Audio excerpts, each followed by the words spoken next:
Hello everyone, welcome to my channel जहां हम आपको self improvement and personal finance के बारे में सिखाएंगे। अगर आप ऐसे टॉपिक में इंटरेस्टेड हो तो प्लीज़ मेरे चैनल को सब्सक्राइब करें और लाइक भी करें ताकि फ्यूचर में आप ऐसे वीडियो मिस ना कर पाओ। आज हम एक ऐसी बुक के बारे में बात करेंगे जिसने दुनिया की सोच बदल दी पर्सनल फाइनेंस को लेके। रॉबर्ट कियोसाकी की book rich dad poor dad. ये सिर्फ एक बुक ही नहीं बल्कि हमारी पैसे और फाइनेंस की जो नॉलेज है ये उसको चेंज कर देगा। और यकीन मानिए दोस्तों, जब पहली बार मैंने ये बुक पढ़ी तो मेरा जो है पैसों को लेके जो मेरा नज़रिया है वो पूरी तरह बदल गया। रिच डैड पुअर डैड, इस बुक में हमें रॉबर्ट अपने पिता और उनके फ्रेंड के पिता के बीच कंपेयर करके हमको बताते हैं कि कैसे उनके अपने डैड जो कि पढ़े लिखे हैं और सरकारी नौकरी करते हैं उनको वो पुअर डैड कहते हैं, और उनके दोस्त के पिता जो कि कम पढ़े लिखे हैं बट वो एक सक्सेसफुल बिजनेसमैन है और इन्वेस्टर है, वो उनको जो है रिच डैड कहते हैं। उनके पुअर डैड कहते हैं कि खूब पढ़ो, अच्छी नौकरी करो, जबकि उनके रिच डैड कहते हैं कि एसेट्स खरीदो, लायबिलिटी नहीं। एसेट और लायबिलिटी क्या है? इसके पहले भी दोस्तों हम लोगों ने जो है एसेट और लायबिलिटी के बहुत सारे डेफिनेशन पढ़े होंगे स्कूल या फिर कॉलेज में। रॉबर्ट जो है हमको बहुत सिंपल भाषा में समझाते हैं कि एसेट वो चीज़ है जो आपकी जेब में पैसे डाले। जैसे कि आपका प्रॉपर्टी का रेंट हुआ, किसी कंपनी का स्टॉक हुआ, आपका अपना खुद का बिज़नेस जहाँ से आपको जो है कुछ रेगुलर इनकम आती है। और लायबिलिटी वो चीज़ है जिससे आपके जेब से पैसे निकलते हैं, जैसे कि आपका क्रेडिट कार्ड का बिल, आपका अपना खुद का घर जो कि आपको कुछ कमा के दे नहीं रहा है, आपका कार लोन। ज़्यादातर लोग जो है लायबिलिटी को ही ऐसे समझ लेते हैं।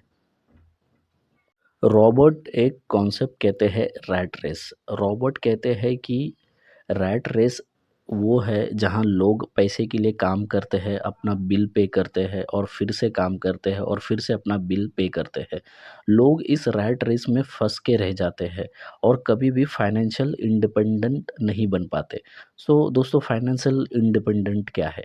जैसे कि मान लीजिए, अगर मंथली अगर आपका जो है घर का खर्चा 1 लाख रुपया है, वो सेम 1 लाख जो है किसी और जो है आपके सोर्स ऑफ इनकम से आ जाए, जैसे कि रेंटल इनकम।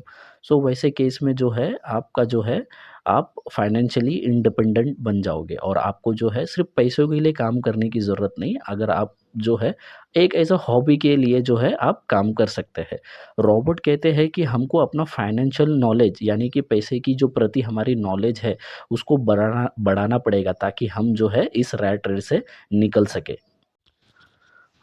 फाइनेंशियल लिटरेसी या फिर फाइनेंशियल नॉलेज क्यों ज़रूरी है? रॉबर्ट कहते हैं कि हमको स्कूल में फाइनेंस के बारे में नहीं सिखाते। वो कहते हैं कि फाइनेंशियल नॉलेज बहुत इम्पोर्टेंट है। वो बोलते हैं कि हमें अकाउंटिंग, स्टॉक मार्केट, इन्वेस्टमेंट और टैक्सेशन के बारे में सिखाना चाहिए।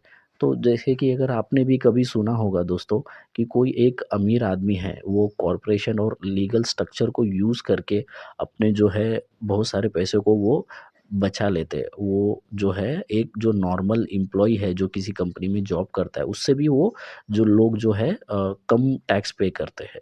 अगर हमको इस सब की जानकारी रहेगी तो हम जो है कुछ नए-नए इन्वेस्टमेंट कुछ ढूँढ सकते हैं। हमारे जो पैसे हैं उनको प्रोटेक्ट कर सकते हैं। माइंड योर ओन बिजनेस, अपने व्यवसाय पर ध्यान दो। रॉबर्ट कहते हैं कि हमको अपने खुद के बिजनेस पर ध्यान देना चाहिए। दोस्तों, अगर आप कहीं पे जॉब करते हो तो वो आपका अपना खुद का बिजनेस नहीं है। आपको जो है आपका खुद का एसेट बनाना पड़ेगा। उसके लिए जो है आपको कोई इन्वेस्टमेंट करना होगा या फिर अपना खुद का एक बिजनेस बनाना रहेगा जहाँ से जो है आपको कुछ रेगुलर इनकम आ सके। फॉर एग्जांपल, अगर समझो आप कहीं पे जॉब करते हो तो आप कुछ एक कंटेंट क्रिएटर बन सकते हो यूट्यूब पे या फिर किसी और सोशल वेबसाइट पे अपना कॉन्टेंट डाल के वहाँ से रेगुलर इनकम कर सकते हो।